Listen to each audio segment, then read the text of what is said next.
1971, the world was shifting beneath our feet. War, revolution, and a restless hunger for something real. Population keeps on bleeding, nation bleeding. But within the noise, certain songs rose up. It burned bright for one beautiful season, then slipped away. Who do you think you are, Mr. Big Star? And today we're going back to 1971, to the melodies that lived once, spoke truth, and somehow still linger in the corners of memory. You are my sunshine, my only sunshine. You make me happy when skies are gray. In 1971, after the Beatles breaking up and everything changing, there were songs that everyone knew for about 3 months. Then they were gone. I just can't get you out of my mind. But if you were there, if you lived through 71, these weren't just one-hit wonders. They were your hits. Do you still remember them? Let's find out. Number 10. One Toke Over the Line. Brewer and Shipley.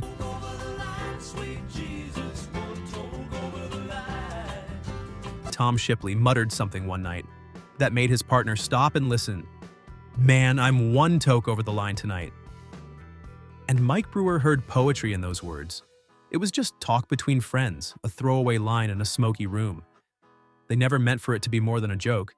But when they played it live as an encore, running out of other songs, the crowd wouldn't let them leave. Sitting downtown in a railway station, one toke over the line. That spring of 1971, One Toke Over the Line climbed to number 10 on Billboard, their only taste of the top 40. The folk rock melody was gentle, honest, and impossibly catchy. Everything else that I've been through, it opened up my eyes, and now I'm Brewer and Shipley never reached those heights again. But that one song, born from laughter and luck, still carries the sound of a restless, searching generation. Number 9. Toast and Marmalade for Tea. Tin Tin. toast and marmalade for tea. Some songs feel like Sunday mornings, soft, unhurried, and a little bit dreamy. In 1971, the Australian duo Tin Tin gave us exactly that with Toast and Marmalade for Tea. Sailing ships upon the sea. The title alone sounds like comfort, and the song delivers on the promise. Gentle piano, twangy guitar, and hazy vocals wrapped together in a melody that feels both strange and familiar. More lovely than the day when the sun is in your eyes. It climbed to number 20 on Billboard, helped along by Maurice Gibb of the Bee Gees, who produced it with just the right touch of polish and whimsy. The song's wobbly piano sound was pure accident, an engineer leaning on a tape machine. Sometimes magic happens by mistake. Toast and marmalade for tea. Sailing ships upon the sea. Tin Tin released a few more tracks, but nothing stuck. By 1973, they were gone. But they left us with Toast and Marmalade for Tea, a warm, peculiar little song that wraps you in nostalgia every time it plays. Number 8. I'd Love to Change the World. 10 years after.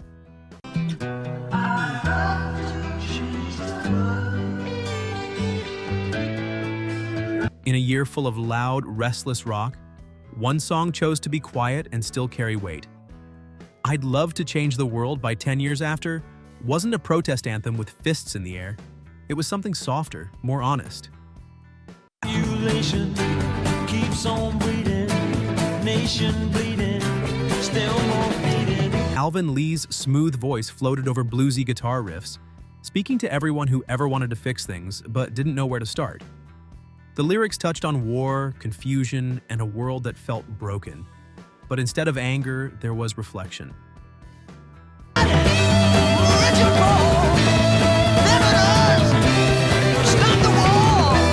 The song reached number 40 on Billboard in 1971, the band's only top 40 hit in America. It wasn't a massive chart success, but it became something better, an enduring piece of the counterculture soul. 10 years after kept making music, but they never recaptured that delicate balance of rebellion and peace. This song remains a window into a generation that dreamed of change even when change felt impossible. Number 7. Funky Nassau. The Beginning of the End. Nassau's gone funky. From the Bahamas came a groove so infectious it made the whole world move. Funky Nassau by the Beginning of the End exploded onto American radio in 1971, bringing Caribbean funk and pure, unfiltered joy. Nassau's gone soul. Those opening horns hit like sunshine, and from there, it's impossible not to tap your feet. The song climbed to number 15 on Billboard and crossed the ocean to hit number 31 in the UK.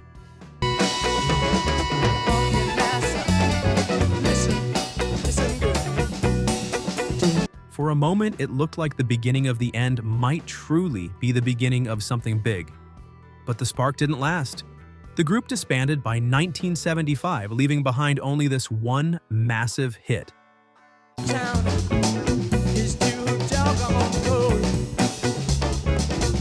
Still, what a hit to leave. Funky Nassau never stopped filling dance floors. It's been sampled, remixed, and rediscovered by generation after generation. You don't need a long career to leave a lasting groove, and this track is living, breathing proof. Number 6. Mr. Big Stuff. Jean Knight. Who do you think you are, Mr. Big Stuff? Sometimes a woman just has to say it out loud.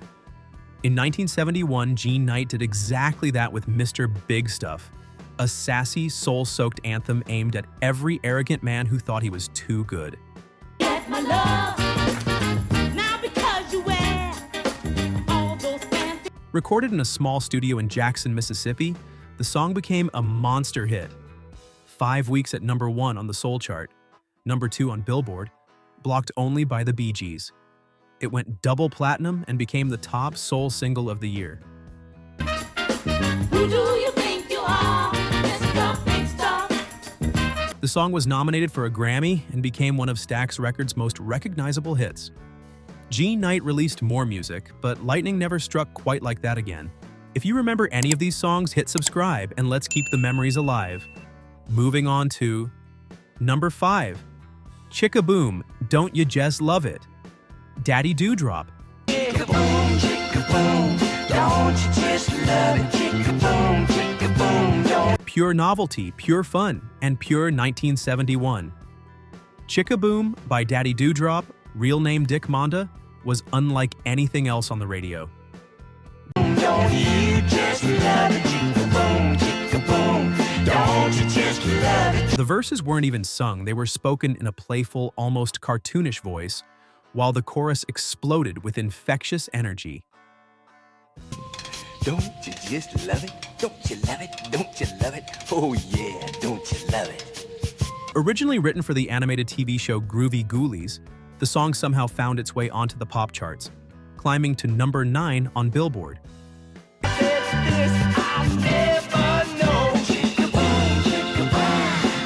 It was quirky, it was silly, and it worked. Monda had spent years writing songs for other artists like Tom Jones, Kenny Rogers, even Ringo Starr. But Chicka-Boom was his moment. He produced it himself, and for one bright summer, Daddy Dewdrop was everywhere. The follow-up never came, but Monda earned his spot on the Rock and Roll Hall of Fame's One-Hit Wonders wall. Number 4. Groove Me. King Floyd. Come on, come on. Hey there, sugar dumplings. It started with a shy glance across a factory floor. King Floyd worked in a box factory in East LA, and every day a young woman would watch him, smile, and find reasons to be near him. Floyd was too shy to speak, so he wrote her a poem instead. That poem became Groove Me. Oh, give me something, girl, I've been needing for days. By the time he finished it, she'd stopped coming to work. He never gave her the words, but he gave them to the world. Hey there, sugar dumplings. Let me tell you something. Released in late 1970, Groove Me climbed to number 6 on Billboard in 1971, spending 4 weeks at number 1 on the Soul chart. Recorded in the same session as Jean Knight's Mr. Big Stuff, The song had that same tight, offbeat bass line and an irresistible groove. Doggone fine, I just can't get you out of my mind. You become King Floyd never had another major hit, but somewhere out there, a woman inspired one of the smoothest soul tracks of the era and never even knew it. Number 3. Sunshine, Jonathan Edwards. You are my sunshine, my only sunshine. You make me happy when skies are gray. Jonathan Edwards never planned to release Sunshine. But when an engineer accidentally erased another track near the end of recording sessions, Sunshine filled the gap. Good thing it did. Released in 1971, the song hit number 4 on Billboard in 1972, earning a gold record and becoming the folk rock anthem of a weary nation. Oh dear, how much I love you. Please don't take my sunshine away. With the Vietnam War dragging on and Nixon in office, people needed something hopeful. Sunshine was exactly that. A simple, warm reminder that light still existed. The time is all we lost. I'll try it. Edwards himself said it best. That song meant a lot to a lot of people during that time, especially me. He never matched that success again, but he didn't need to. And even run his own life. Damn if they'll run mine. Sunshine gave a generation exactly what it needed, a reason to believe things could still be okay. And sometimes that's enough to last forever. Number 2, For the Good Times, Ray Price. Song, and this whole world will keep on turning. Heartbreak never sounded so beautiful. Written by Chris Christopherson during a road trip to the Gulf of Mexico in 1968, For the Good Times is a weepy ballad about the end of love and letting go with grace.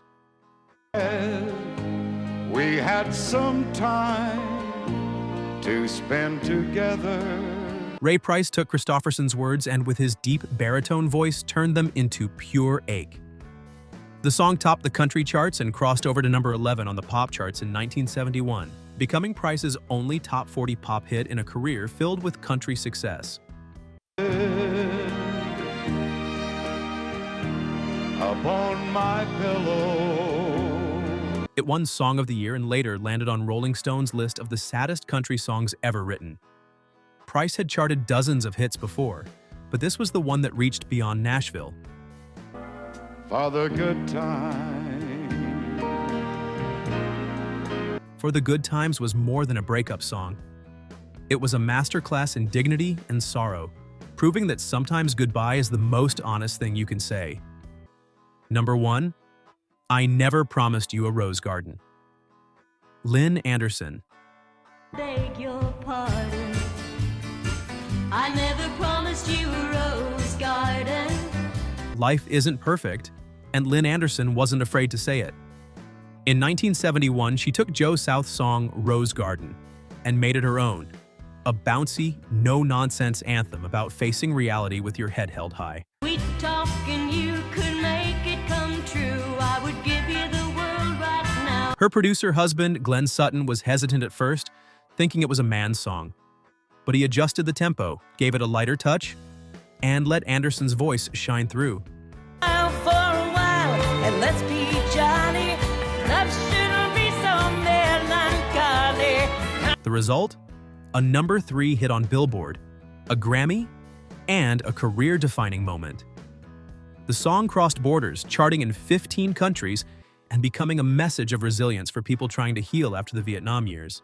Come along and share the good times while we can. I bet. Anderson won Female Vocalist of the Year from the CMA, but she never topped Rose Garden again. But some melodies never really leave us, do they?